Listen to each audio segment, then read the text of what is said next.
Di awal film kita diperlihatkan dengan segerombolan remaja yang tengah melakukan bunuh diri massal dengan perasaan yang sangat bahagia. Dan inilah Nitro Rush.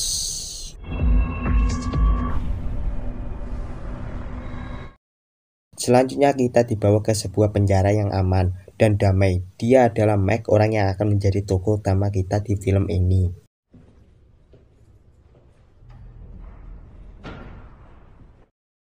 Di tempat lain, kita diperlihatkan dengan sebuah sekelompok cybercrime yang tengah memantau pergerakan dua orang ahli kimia yang sedang melakukan sebuah penelitian.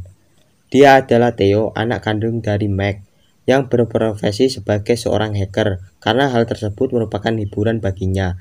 Namun siapa sangka mereka digerebek oleh polisi karena melakukan sebuah tindakan ilegal, sehingga mereka semua dipenjara. Namun karena Theo masih masuk dalam kategori anak-anak, maka dia dan seorang temannya langsung dibebaskan, dengan syarat mereka tidak boleh melakukan sesuatu dapat merugikan masyarakat.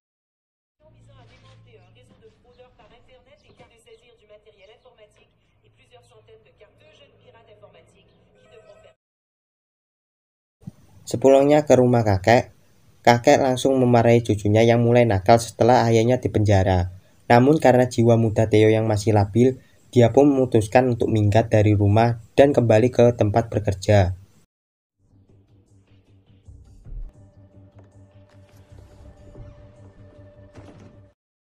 Sementara itu, Mac yang masih dipenjara dipanggil oleh direktur kepolisian untuk memberikannya sebuah misi rahasia di pertemuan tersebut. Direktur itu menjelaskan bahwa ada seorang tahanan yang pernah menjual jantung kepada Mac untuk istrinya, namun itu semua tidak berakhir mulus, sehingga istrinya meninggal dunia.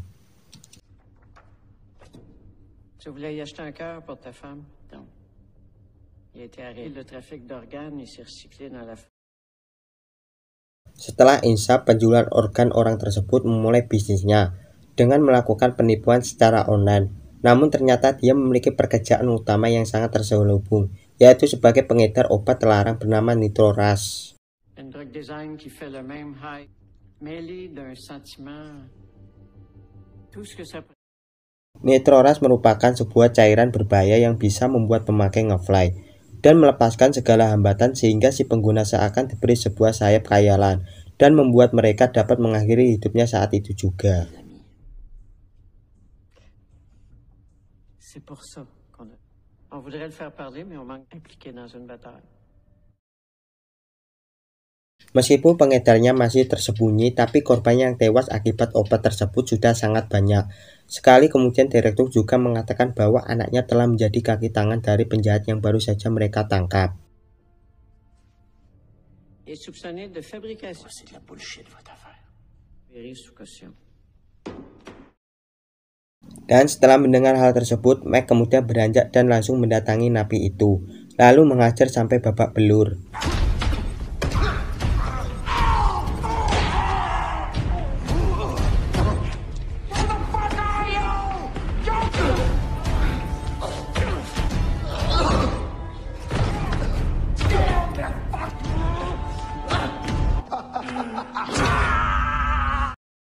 Kemudian dia menyandra salah satu polisi di sana dan menjadikan tameng dengan tujuan agar dia bisa melarikan diri dari penjara, dan pelarian pun dimulai.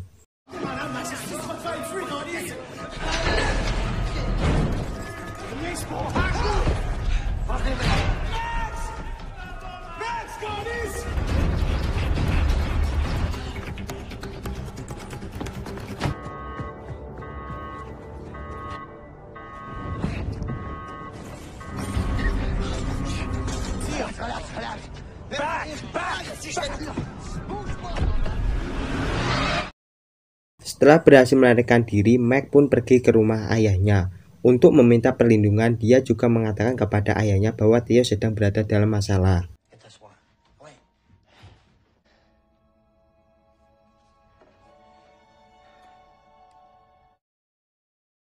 Ayahnya pun membawa Mike ke suatu tempat yang ternyata merupakan tempat anaknya bekerja. Dan benar saja beberapa saat kemudian Mike melihat Theo dan komplotannya memasuki sebuah gedung yang merupakan markas mereka.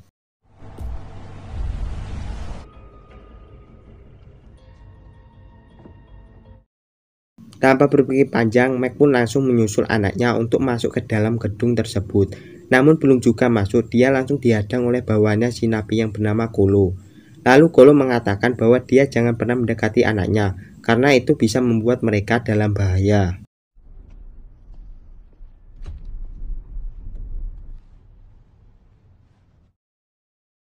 Tidak kehabisan akal, setelah dia gagal masuk dari pintu belakang, Mac pun langsung masuk ke dalam gedung tersebut melalui pintu lantai 2. Namun lagi-lagi aksinya diketahui oleh bawahannya napi lainnya yang bernama Daphne. Tidak seperti Kolo, Daphne hanya mengingatkan Mac bahwa menemui anaknya bukanlah hal yang bagus. Namun karena rasa kangennya telah menguasai dirinya, Mac dengan cepat langsung ke anaknya.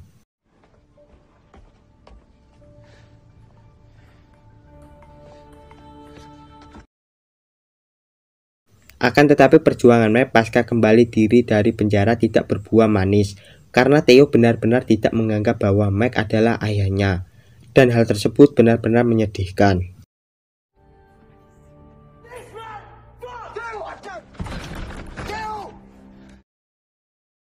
Kemudian Daphne menawarkan kesepakatan kepada Mac agar dia bersedia membantu mereka melakukan sesuatu, dan timbal baliknya Mac bisa menjaga anaknya tetap aman.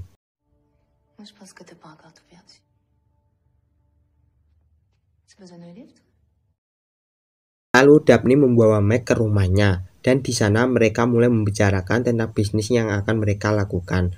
Pada dasarnya kelompok Daphne menginginkan sebuah formula rahasia dari obat yang bernama Nitrores.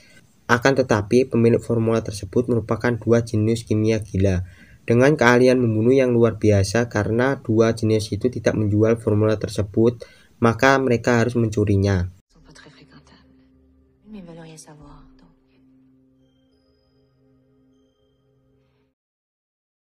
Setelah pembicaraan selesai, Daphne meminta kepada Theo untuk memberikan ayahnya kesempatan, karena mungkin dia bisa membantu mereka untuk mendapatkan formula dari Nitrores tersebut.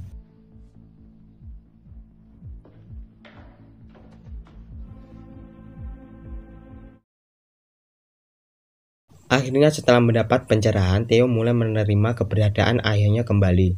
Lalu Theo menjelaskan kepada ayahnya tentang lokasi dari dua ahli kimia yang tengah mereka incar. Ternyata mereka tinggal di dalam hutan yang telah dikelilingi oleh pagar dan juga ditanami sebuah alarm pemicu. Simpelnya, jika mereka menginjak tanah, maka otomatis alarm tersebut akan terpicu dan mereka akan ketahuan.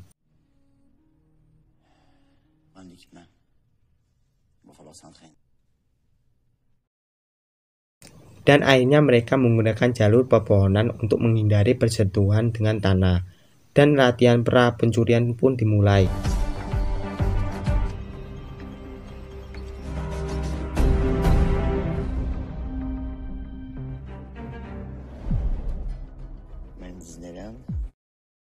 Namun suatu hari Kolo merekam Mac dan Theo, kemudian mengirimkan rekaman tersebut kepada bosnya yang sedang berada di dalam penjara. Dan hal tersebut benar-benar membuat bosnya merajuk.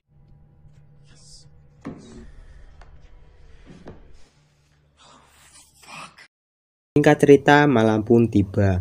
Daphne mendekati Mac untuk mengajaknya melakukan pengenjeritan agar dia bisa lebih dekat dengan Mac sehingga menciptakan kerukunan dan menghilangkan prasangka antara mereka berdua.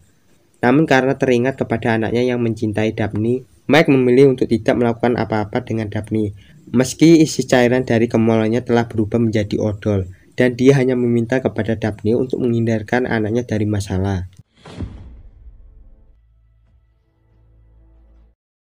Singkat cerita, waktu keberangkatan pun tiba. Kolo dengan santainya malah memakan Nitrores sebelum mereka berangkat, alhasil menjadi mengecaprak setelah dia mengkonsumsi obat tersebut.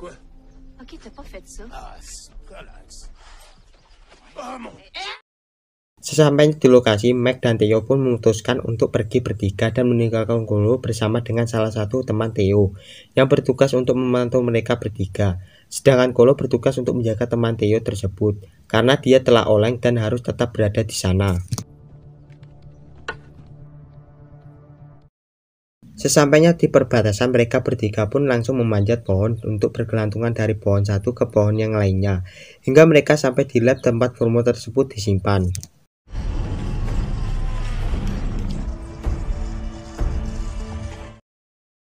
Sementara itu, dua jenius gila secara kebetulan pergi dari labnya untuk melakukan makan siang di rumah mereka berdua. Melihat kesempatan tersebut, Mac dan yang lainnya langsung melancarkan aksi mereka saat itu juga. Namun sesampainya di atap lab, tiba-tiba ponsel Theo terjatuh hingga terpaksa meninggalkan ponselnya tersebut.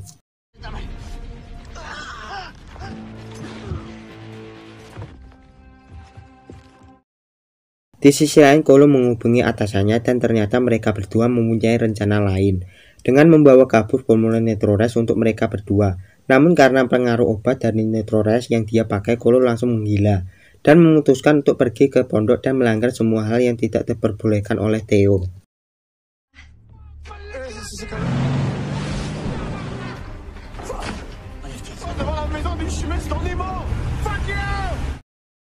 Dan benar saja seketika itu juga dua ahli kimia langsung mengetahui bahwa mereka kedatangan beberapa penyusup.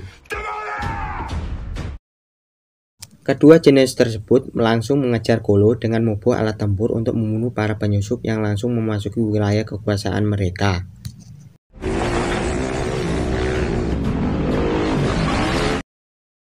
Sementara itu, Mac dan yang lainnya langsung panik setelah mengetahui bahwa Kolo sedang menggila. Dan setelah mendapat formulanya, mereka bertiga langsung keluar dari lab tersebut. Namun tiba-tiba datanglah Kolo yang diikuti oleh dua orang pemilik lab yang berniat untuk membunuh mereka semua. Dan aksi kejar-kejaran dengan disertai tembak-tembakan pun tidak terelakkan lagi.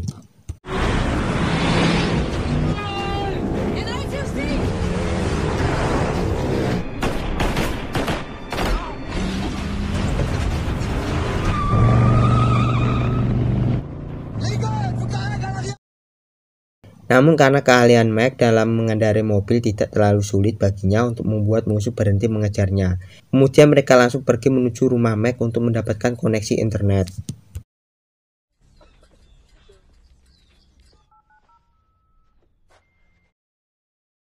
Kolo menghubungi atasannya dan dia diperintahkan untuk membunuh Daphne karena dia sudah tidak berguna. Namun tiba-tiba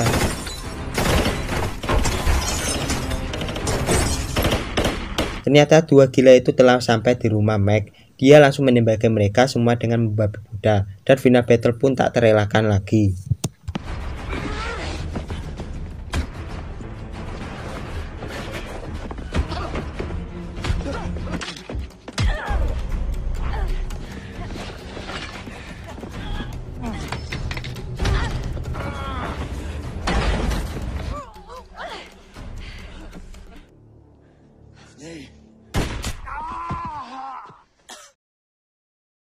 Akhirnya Mac dan Daphne ini berhasil mengalahkan dua kimia gila itu.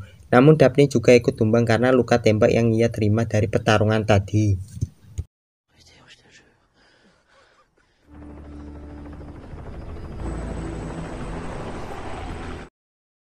Beberapa saat kemudian datanglah polisi yang langsung menyergap kediaman Mac dan menangkap semua orang yang ada di sana.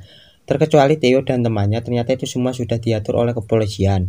Dan pelarian Mac merupakan settingan yang dia buat dengan direktur agar tidak ada satupun yang mencurigainya. Mac meminta kepada Theo untuk agar dia memberikan formulanya kepada polisi.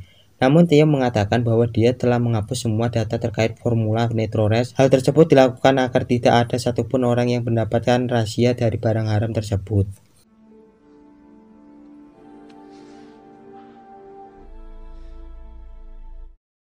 Singkat cerita, Mac sudah kembali berada di penjara, namun bedanya sekarang Theo sudah menerima keberadaan ayahnya dan mereka berdua mulai akrab layaknya ayah dan anak.